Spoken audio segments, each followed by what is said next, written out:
मतवाले, तुम छेड़ गुबार मन का सितार। सुनहरे दौर के गायक तलत महमूद की सुरीली आवाज से गूंजता ये नई दिल्ली का इंडिया हैबिटेट सेंटर है, जहां बैठे ये दर्शक तलत महमूद की मखमली आवाज में गाए गीतों का न सिर्फ मजा ले रहे हैं, बल्कि यहां पेश इन कलाकारों द्वारा प्रस्तुत प्ले के माध्यम से उनकी जिंदगी के कई पहलुओं से भी रूबरू हो रहे हैं।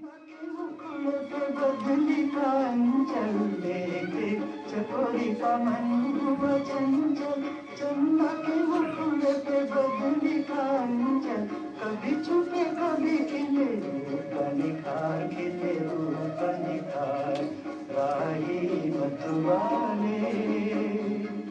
3 आर्ट्स क्लब एंड कत्यानी और वर्किंग आर्ट प्रेजेंटेशन द्वारा प्रस्तुत ये प्ले तलत महमूद की भांजी सहर जमा द्वारा लिखित उनकी बायोग्राफी पर आधारित रहा।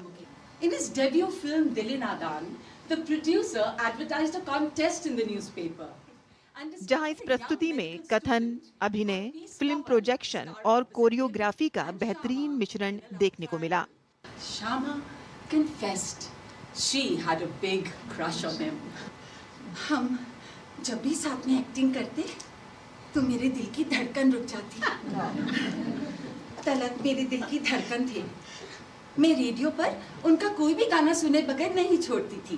प्यार पर बस तो नहीं है मेरा, लेकिन फिर भी तू बता दे कि तुझे प्यार करूं या न करूं। मखमली आवाज के जादूगर तलत महमूद की यादों को संजोया ये प्ले अपने आप में बेहद खास रहा, जहां इन किरदारों ने एक बार फिर से उस मखमली आवाज की याद दिला दी और साथ ही साथ उनके जिंदगी के सफर को कुछ इस अंदाज में पेश किया कि देखने वाले बेहद भावुक हो गए। Suraya was Talat's favorite co-star. जिंदगी देने वाले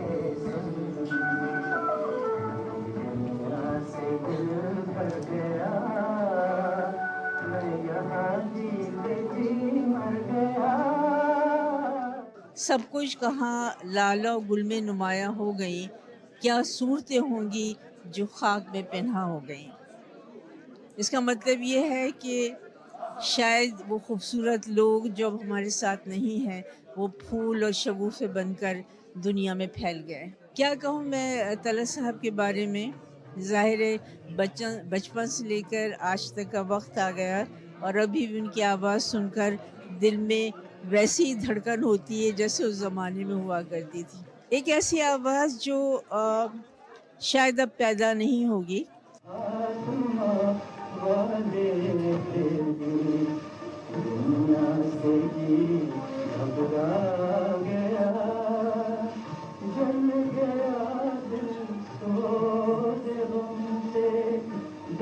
तलत महमूद की बायोग्राफी को इन कलाकारों ने कुछ इस अंदाज से पेश किया जिसे देखने वाले उनकी जिंदगी के खास पलों को महसूस कर रहे हों।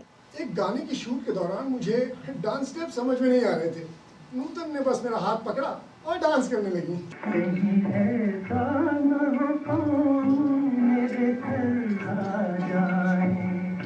और तेरी मरमरी बाहों का सहारा। सर, आपने तलत महमूद का किरदार इस प्ले में अदा किया है। ऐसा तलत महमूद, उनको पढ़ना, उनको जानना और उनको सुनना, किस तरह का आपका अनुभव रहा और किस तरह की आपने इसमें तैयारियां की? इस किरदार के लिए जब सिलेक्शन हुआ तो मुझे बोला गया कि वॉइस टेक्सचर मिलता है, तो मैंने उनको सुना भी, उनके इंटरव्यूज़ भी सुने, क्योंकि गाना सुनना एक अलग चीज़ है और उनकी बातचीत को सुनना अलग हो जाता है। कोशिश की कि बचपन से लेकर के उम्र दराज तलत तक के किरदार को मैं निभा सकूं और अच्छे से निभा सकूं। आँखों में मस्ती शराब की, काली जुल्फों में रातें शबाब की, जाने आई कहाँ से। अपने बम्बई नाना पर लिखी किताब पर हुई इस प्रस्तुति को देख लेखिका सहर जमा भी बेहद भावुक हो गईं। हम कह सकते हैं कि इन थिएटर आर्टिस्ट ने एक तलत महमूद की यादों को जिंदा कर दिया है, तो उसको बाकायदा देखना किस तरह का अनुभव रहा और क्या एक्सपीरियंस आपका रहा? जी, मैं तो किताब लिखते वक्त सोच रही थी कि मैंने किताब लिखी तो उनके सारे लाइफ एक्सपीरियंस को ज़िंदा कर लिया, मगर थिएटर में तो ऐसा लगा इनके सुहेला जी का थिएटर देख के it is more than bringing to life, it's like a metaverse experience, you know, it's like बीते हुए पल को अभी बैठ के देखना। और बिल्कुल जो मैं ऑडियंस का रिएक्शन भी देख रही थी, दे वर फीलिंग एवरीथिंग, कि जो जो बताया जा रहा था कहानी में वो उसको महसूस कर रहे थे, वो गाने साथ साथ गा रहे थे, वो ताली साथ साथ बजा रहे थे। बहुत ही खूबसूरत एक्सपीरियंस था और वेरी वेरी हम्बल्ड कि मेरी किताब को इसके लिए लिया गया। देख चकोरी का मन हुआ चंचल, चमक मुकुल पे बदली का अंचल। देख चकोरी का मन हुआ चंचल, चमक मुकुल पे बदली का अंचल। कभी छुपे कभी खिले रूप निखार, खिले रूप निखार, राही मतवार।